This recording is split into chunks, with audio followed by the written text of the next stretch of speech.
आप सबसे हाथ जोड़ के निवेदन है, अपनी पत्नियों को कवि सम्मेलन में आप लेके जाइए, इनको मूवी दिखाने ले जाइए, इनके साथ कभी भी खरीदारी मत कीजिएगा, कभी भी शॉपिंग मत कीजिएगा, नहीं जीवन भर रोएंगे मैं रो रहा हूं। मैं तो लगातार कवि सम्मेलन में रहता हूं। अभी 3 दिन पहले मैं अपने घर गया, हमारी पत्नी कहने लगी रोज कवि सम्मेलन में रहते हो, चलो तुमको कुछ कपड़े दिलाना है। हमने कहा दिला लो। हमको एक शॉपिंग मॉल में ले गई, उसने दुकान वाले को बुलाया, उसने कहा भैया इनको कुछ कपड़े दिखा दो, कुछ शर्ट दिखा दो। वो 4-5 शर्ट लेके आया। पत्नी ने पूछा ये लाल वाली कैसी लग रही है? अब आप अपने कलेजे पे हाथ रख के कसम खाइए, आपकी पत्नी आपसे कोई चीज पूछ ले ये कैसी है, तो आपको डर के मारे कहना पड़ेगा अच्छी है, या तो हाँ में हाँ मिलाना पड़ेगा। आप चाहे विधायक हो, मंत्री हो, कुछ भी हो जाओ, हाँ में हाँ मिलाना पड़ेगा। कहने लगी ये लाल वाली शर्ट कैसी? हमने कहा लाल वाली अच्छी है। कहने लगी थोड़ी बड़ी है। हमने कहा थोड़ी बड़ी है। कहने लगी बड़ी है तो काम आएगी, तो हमने कहा काम आएगी। कहने लगी 2 ले लें? हमने कहा 2 ले लो। कहने लगी 2 ज्यादा हो जाएगी, हमको हाँ में हाँ मिलाना, तो हमने कहा 2 ज्यादा हो जाएगी। कहने लगी लेकिन ये आगे काम आएगी, तो हमने कहा आगे काम आएगी। कहने वाली ये नीली वाली तुम्हारे ऊपर बहुत खिलेगी, हमने कहा नीली वाली बहुत खिलेगी। बोली अभी तो तुम लाल वाली अच्छी कर रहे थे, हमने कहा लाल वाली भी अच्छी है। बोली नीली वाली से अच्छी ये हरी वाली लग रही, हमने कहा हरी वाली का कोई जवाब नहीं है। बोली ये पीली वाली कैसी लग रही, हमने कहा पीली वाली सबसे अच्छी है। बोली ये हरी वाली तो तुम्हारे ऊपर सर्वाधिक खिलेगी, ये ले ले? हमने कहा ले लो। तुम्हें पसंद है? हमने कहा पसंद है। उसने दुकान वाले को बुला, उसने कहा भाई हरी वाली पसंद है, इनको पैक कर दो। हम पैक करा के आए, पहली धुलाई में हरी वाली ने कलर छोड़ दिया। वो बेलन लेके हमारे पास आई, कहने लगी 3 घंटे से कह रही थी लाल वाली ले लो। सारे लोग ताली बजाओ, नहीं हाथ यही रहेगा मेरा। तो बिल्कुल मैं भाई साहब बहुत डरता हूं। अभी लपेटे में नेताजी में मैं लगातार आता हूं, आप लोगों ने देखा होगा, उसमें नेताओं को लपेटता हूं। बीजेपी के नेताओं को मैं कसम खा के कह रहा हूं बिल्कुल नहीं लपेटता हूं, सही बता रहा हूं भैया। आप मेरा कोई भी एपिसोड उठाने के लिए सर वागीश जी, मैं बीजेपी के नेताओं को नहीं लपेटता हूं। उसके 2 कारण हैं। पहला कारण यह है कि मैं कानपुर का हूं। दूसरा कारण यह है कि मैं कार से चलता हूं। जिस दिन बीजेपी वाले की कार पलटी थी, कानपुर वाले की, तो हमने कसम खा ली हम बीजेपी वालों को कभी नहीं निपटाएंगे। ताली बजा सकते हैं आप लोग जोरदार। बता रहा हूं मैं आपको। हाँ सर, मैं बिल्कुल नहीं लपेटता हूं। अलग अलग दलों के नेता उसमें आते हैं।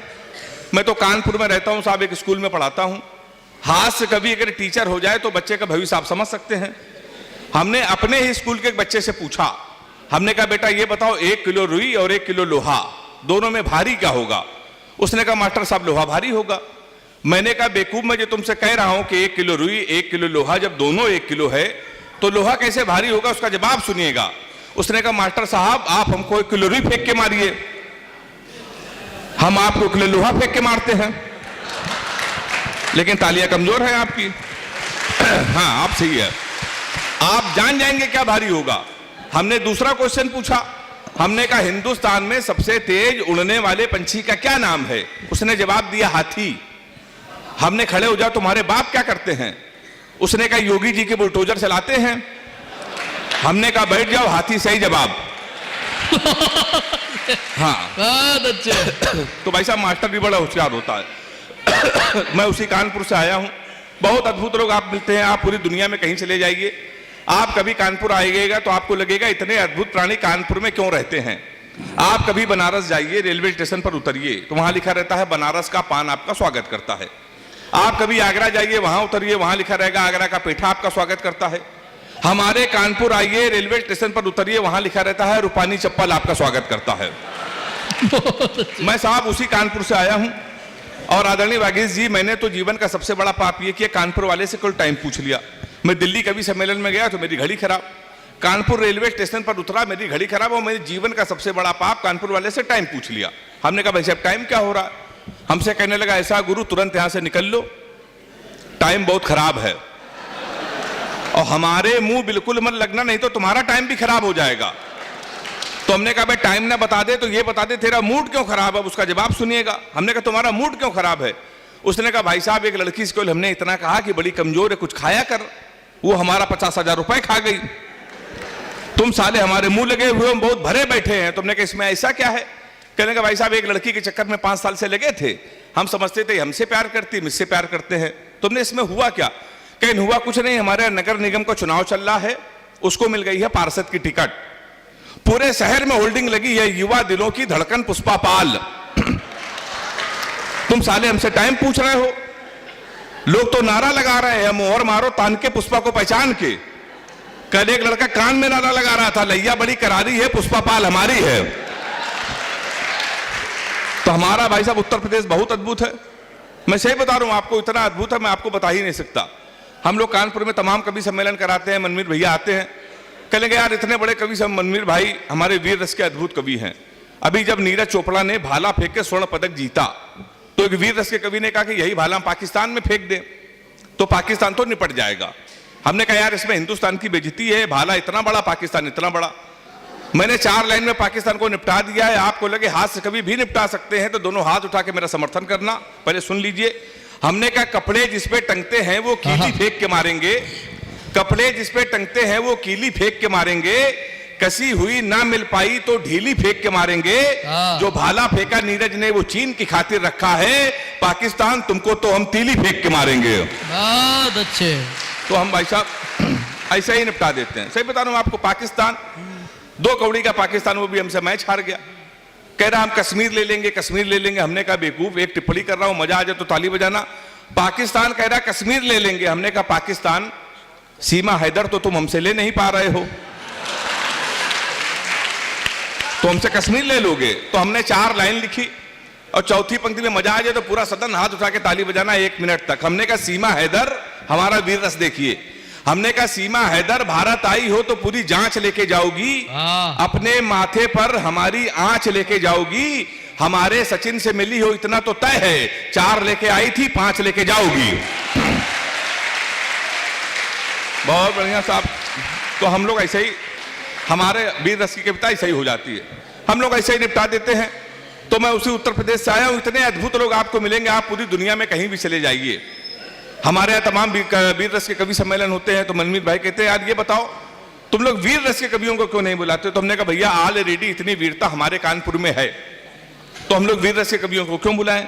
आपको एक सच्ची घटना बता रहा हूं सर। एक यादव जी 7 बजे हमारे घर आ गए, कहने लगे पांडे जी हमको आशीर्वाद दे दो। हमने कहा किस बात का? कहने लगा हमको डिस्कवरी चैनल जाना है और शेर के साथ सेल्फी लेनी है। हमने कहा पागल, कोई शेर के साथ सेल्फी लेता है? तो उसने कहा क्यों? मोदी जी तो जा सकते हैं, आपको याद होगा कुछ दिनों पहले मोदी जी गए थे, शेर के साथ सेल्फी डाली। हमने कहा यार वो देश के प्रधानमंत्री है, पूरी व्यवस्था उनके पीछे चलती है, पूरी फ्लीट चलती है, तेरी क्या व्यवस्था?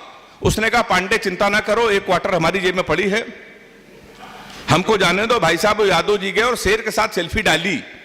15 दिसंबर को कानपुर में उनकी याद में कवि सम्मेलन है जिसमें आप सारे लोग आमंत्रित हैं।